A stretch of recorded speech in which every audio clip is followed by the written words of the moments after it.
Hi అండి, అందరికి నమస్కారం. నేను మీ వేణుగోపాల్ రెడ్డి. ఈరోజు మనము కావేరీ సీడ్స్ సిఎండి మరియు కావేరీ యూనివర్సిటీ ఛాన్సలర్ అయినటువంటి భాస్కరరావు సార్తో ఉన్నాము. ఈ కావేరీ యూనివర్సిటీ విశేషాలని, ఈ కావేరీ సీడ్స్ ప్రస్థానంలో ఉన్నటువంటి అనేక విషయాలని సార్ అడిగి మనం తెలుసుకుందాం. నమస్కారం సార్. నమస్కారం. మీ కావేరీ సీడ్స్ గురించి కొన్ని విశేషాలు మాకు చెప్పండి సార్. ఈ జర్నీ చాలా పెద్ద జర్నీ. 1974లో మాది వ్యవసాయ కుటుంబం. అగ్రికల్చర్ బీఎస్సీ పాస్ అయిన తర్వాత మా గ్రామానికి సొంత గ్రామం పోయినప్పుడు నాన్నగారు వ్యవసాయం చేసేటప్పుడు చాలా ఈల్డ్స్ చాలా తక్కువ ఉండే. ఒక పంట దిగుబడి తక్కువ అవడానికి కారణం ఏంటి? మూల కారణము మంచి విత్తనాలు సరఫరా మంచి చేయాలని చెప్పి, ఉత్పత్తి చేయాలని చెప్పి ఒక చిన్న దాంతో కోరికతోని ఒక 3 ఎకరాలలో విత్తనం తయారు చేయడం జరిగింది.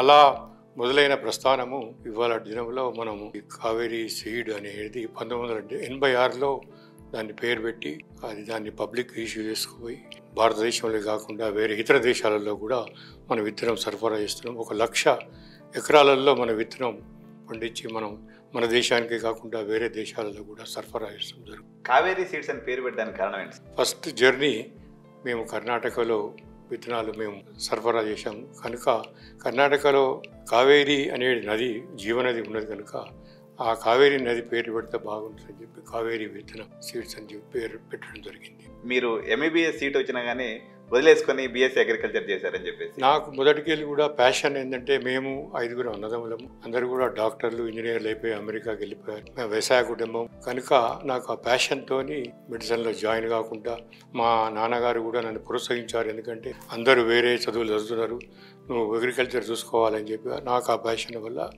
అగ్రికల్చర్ బీఎస్సీ చదివాను నేను.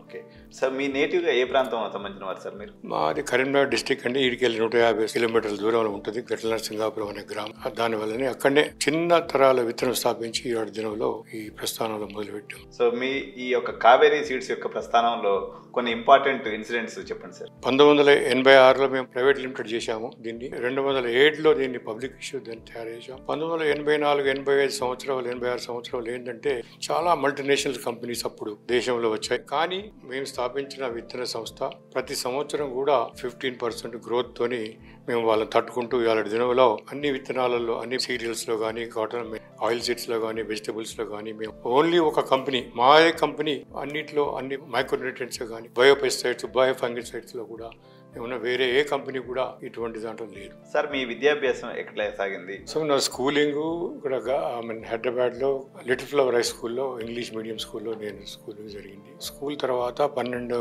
అప్పుడు 12th క్లాస్ ఉండేది. దాని తర్వాత అగ్రికల్చర్ బీఎస్సీ మన రాజేంద్ర నగర్ అగ్రికల్చర్ యూనివర్సిటీలో అగ్రికల్చర్ బీఎస్సీ చేయడం జరిగింది. సార్ ఈ గట్ల నరసింగాపురంలో మీరు కట్టించినటువంటి స్కూల్ ఏదైతే ఉందో, హై స్కూల్, మీరు దాదాపు 8 కోట్ల రూపాయలు ఖర్చు పెట్టేసి అక్కడ ఒక మంచి స్కూల్ ఏదైతే అడాప్ట్ చేసుకుని మీరు చేశారో, సో అది మీ అంటే మీరు అక్కడ చదివారా సార్, లేకపోతే మామూలుగా అక్కడ ఊరిగా మీ గ్రామం కాబట్టి?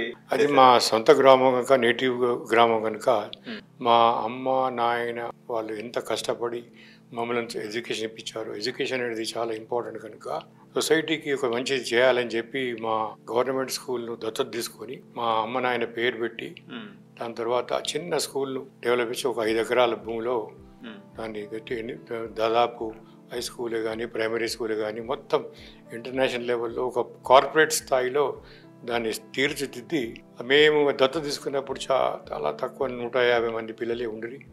ఇవాళ దినంలో ఒక 1000 మంది పిల్లలు అక్కడ చుట్టుపక్కల 10 గ్రామాల నుంచి వచ్చి చదువుకుంటున్నారు. గవర్నమెంట్ టీచర్లు తక్కువ ఉన్నారు కనుక మేమే ఫౌండేషన్తో ఒక 25 మంది టీచర్లను అపాయింట్ చేసి ప్రతి నెల ఒక 15 లక్షల రూపాయలు దానికి ఖర్చు పెట్టి మంచి ఎడ్యుకేషన్ బీద పిల్లలకు ఇవ్వాలని చెప్పి మారుమూల గ్రామంలో చదువు చాలా ఇంపార్టెంట్ కనుక ముందు అన్ని ఫెసిలిటీస్ కల్పించి ఆ ఎడ్యుకేషన్ ఇప్పించడం జరుగుతున్నది.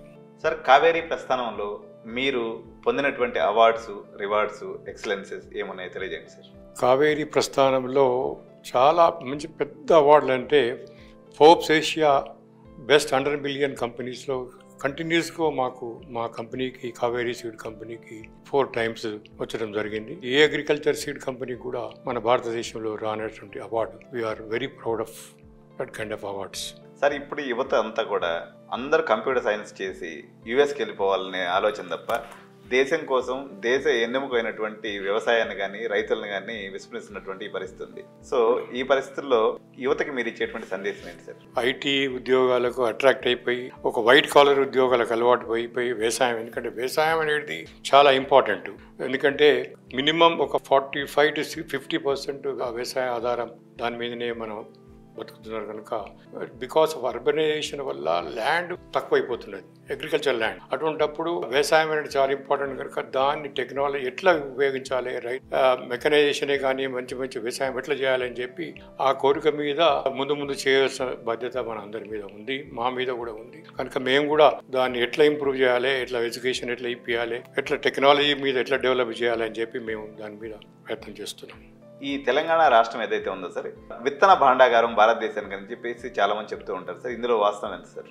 తెలంగాణ రాష్ట్రంలో మొదటికెళ్ళి కూడా ఏంటంటే క్లైమేటికలీ డ్రై వెదర్ ఉన్నది, మరియు స్కిల్డ్ లేబర్ అవైలబిలిటీ ఉన్నది, ఫార్మింగ్ కమ్యూనిటీ అన్ని తీర్లా స్కిల్డ్ లేబర్ అవైలబిలిటీ ఉన్నది, ఫార్మింగ్ కమ్యూనిటీ అన్ని తీర్లా మొదటికెళ్ళి కూడా తెలంగాణలో కనీసం ఒక 400 చిన్న పెద్ద కంపెనీలు ఇక్కడ స్థాపించడం జరిగింది. రీసెర్చే కానీ మరియు ప్రాసెసింగే కానీ, ఎందుకంటే విత్తన స్టోరేజ్ లో డ్రై వెదర్ వల్ల దాని వయబిలిటీ ఆఫ్ ది సీడ్ ఎక్కువ రోజులు ఉంటుంది కనుక అన్ని పెద్ద పెద్ద కంపెనీలు, మల్టీనేషనల్స్ కానీ నేషనల్ కంపెనీస్ కానీ ఇక్కడ వాళ్ళు స్థావరం ఏర్పాటు చేసుకొని ప్రాసెసింగ్ ప్లాంట్లు అన్ని ఇక్కడ స్థాపించడం జరిగింది. సో ఇప్పుడు కావేరీ సీడ్స్ ప్రస్థానంలో సార్, ఇప్పుడు మీరు భారతదేశ వ్యాప్తంగా అన్ని రకాలైనటువంటి కావేరీ సీడ్స్ యొక్క బ్రాంచెస్ ఎస్టాబ్లిష్ చేస్తున్నారు. అనేక రకాలైనటువంటి అగ్రికల్చర్, బీఎస్సీ అగ్రికల్చర్ చేసినటువంటి వాళ్ళు అనుకోండి, ఎంఎస్సీ అగ్రికల్చర్ చేసినట్టు వీళ్ళందరినీ కూడా మీరు రిక్రూట్మెంట్ చేసుకుంటూ ఉంటారు. సో ఈ వచ్చినటువంటి పిల్లలు, సో వాళ్ళ యొక్క క్వాలిటీ ఆఫ్ స్టూడెంట్స్, ఎలాంటి స్టూడెంట్స్ మీకు వస్తున్నారు సార్? ఇంకా మీరు వాళ్ళ దగ్గర అంటే మీకు సరిపడా టాలెంట్ ఇక్కడ ఇండియాలో దొరుకుతుందా సార్ యాక్చువల్గా మీకు చేసే వర్క్ పరంగా?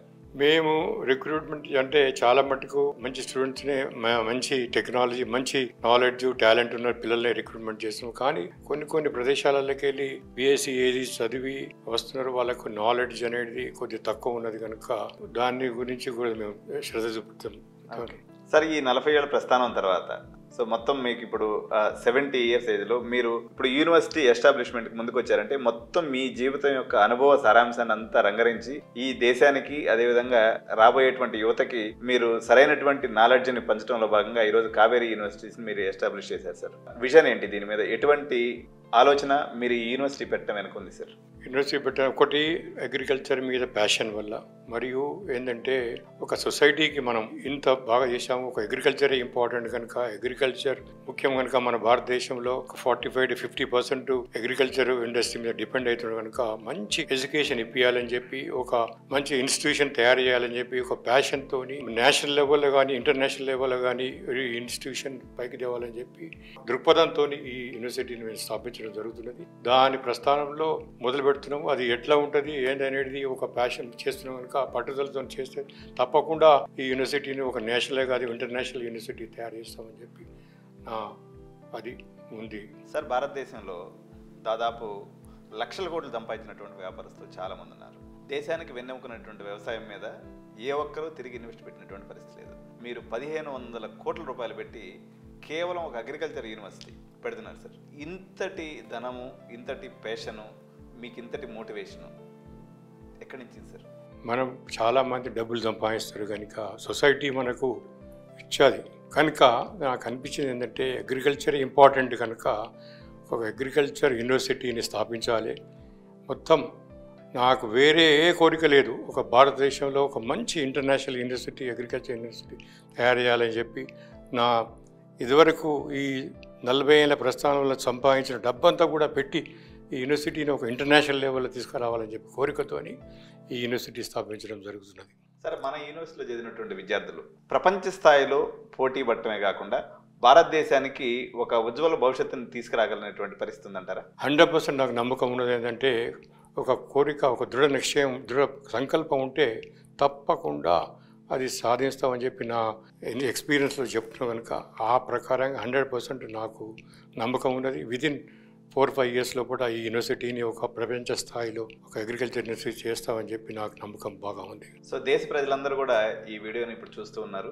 ఒక అరుదైనటువంటి మహామనిషి భాస్కరరావు సార్ అని చెప్పొచ్చు. ఎందుకు అంటే లక్షల కోట్లు సంపాదించుకున్న వాళ్ళు, పోగేసుకున్నటువంటి స్విస్ బ్యాంకులో పెట్టుకున్నటువంటి వ్యక్తులు ఉన్నారు తప్ప జీవితాంతం 40 సంవత్సరాల పాటు తన శ్రమని, కష్టార్జితాన్ని, తన మొత్తం నాలెడ్జ్ని మొత్తం సేకరించినటువంటి దాన్ని తీసుకొచ్చేసి తిరిగి భారతదేశ యొక్క ప్రజలకి, భారతదేశ యొక్క విద్యార్థులకు అందించడంలో భాగంగా తన యొక్క కంప్లీట్ ఎనర్జీని మొత్తం ఇన్వెస్ట్ చేసి 1500 కోట్ల రూపాయలతో భారతదేశంలో ఇంతమంది హెచ్ఎన్ఐ హై నెట్వర్త్ ఇండివిజువల్స్ ఉన్నారు, లక్షాధికారులు ఉన్నారు, బిలియనీర్స్ ఉన్నారు, ఫోర్బ్స్ జాబితాలో వచ్చినటువంటి వాళ్ళు ఉన్నారు. వీళ్ళు ఎవరు కూడా చేయనటువంటి ఒక సాహసం అనమాట. ఎందుకంటే 70% పీపుల్ అగ్రికల్చర్ వ్యవసాయ ఆధారిత వ్యక్తులు ఉన్నారు. దీంట్లో వ్యవసాయం, అదేవిధంగా వెటర్నరీ విద్య, ఈ రెండు సంబంధించి బీద మధ్యతరగతి వాళ్ళు మొత్తం కూడా దీని మీదే బతుకుతుంటారు అనమాట. దాని మీద ఒక రీసెర్చ్ చేయాలనేటువంటి ఆలోచన కానీ చేయలేదు. ఈవెన్ ప్రభుత్వ కళాశాలలు కూడా ఏమైపోయిందంటే ఒక 400-500 కోట్ల రూపాయలు ఇన్వెస్ట్ చేసి వాళ్ళు కడుతున్నారు. హైయెస్ట్ ఇన్వెస్ట్మెంట్ భారతదేశ ఇతిహాసంలో, భారతదేశ హిస్టరీలో ఒక కార్పొరేట్ సంస్థగా ఎదిగినటువంటి కావేరీ సీడ్స్ వాళ్ళ యొక్క ప్రస్థానం యొక్క పూర్తి నోహౌ అండ్ నాలెడ్జ్ బేస్ని మొత్తాన్ని తీసుకొచ్చేసి తిరిగి ఈ ప్రజల కోసం, ఈ సొసైటీ కోసం తనని ఇంత దూరం ఎదిగేదానికి అవకాశం కల్పించినటువంటి ఈ సమాజం కోసం మళ్ళీ తిరిగి ఇన్వెస్ట్ చేస్తున్నటువంటి భాస్కరరావు సార్కి నా వైపు నుంచి చేతులు జోడించి నమస్కరిస్తున్నాను.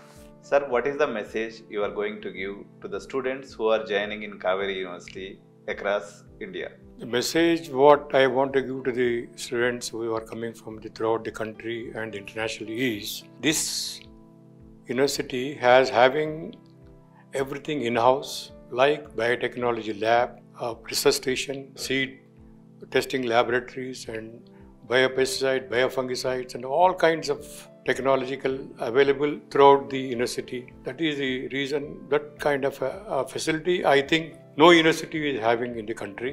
The students who have studied in this university will get hands-on experience about all these things. You can get different kinds of jobs when they study in this university. So I came to know that your university has incorporated all 21st century technologies in the university campus, that is IoT, artificial intelligence and all computer related technologies in the BSc Agriculture course. Is it so, sir?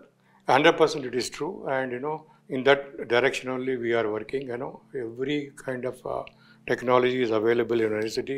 No university is having this kind of this. So according to National Education Policy, Kaveri University has incorporated all the cutting edge technologies like IoT, artificial intelligence and all computer related technologies and industry 4.0 technologies in the agriculture sector.